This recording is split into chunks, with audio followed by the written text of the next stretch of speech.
Ке поскапи или не, новата цена на струјата следната недела треба да се најде на влада. ЕСМ ги направи пресметките и ги испрати на Илинденска. Според досегашната пракса, сега треба да бидат разгледани на владина седница. Потоа државните електрани новата цена да ја достават на тендерот на Евана Хоум, а во среда ке се отвараат понудите. Најчесто на повикот од универзалниот снабдувач со понуда се јавува само ЕСМ.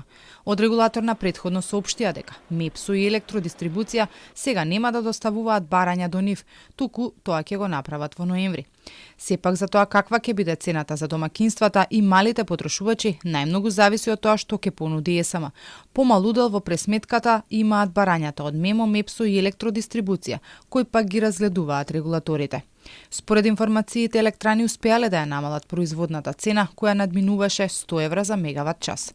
Од друга страна пак се произведува помалку заради појавата на вишоци, поради што МЕПСО доби дозвола да исклучува и производители, а последно поради оваа појава се случи речиси цела Македонија да остане и без електрична енергија повеќе од 1 час.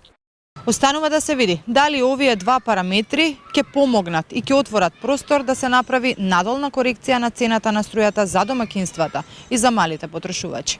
Сега ЕСМ за домакинствата и малите потрошувачи ја продава својата струја по цена од 62 евра за мегават час. Дел од познавачите не очекуваат да има промени. Паралелно се уште се анализира дали домакинствата ќе има простор да добијат дополнителни часови дневна ефтина струја која во моментов им е достапна од 13 до 15 часот, а во недела преку целиот ден. Последно струјата поскапе за околу 1%.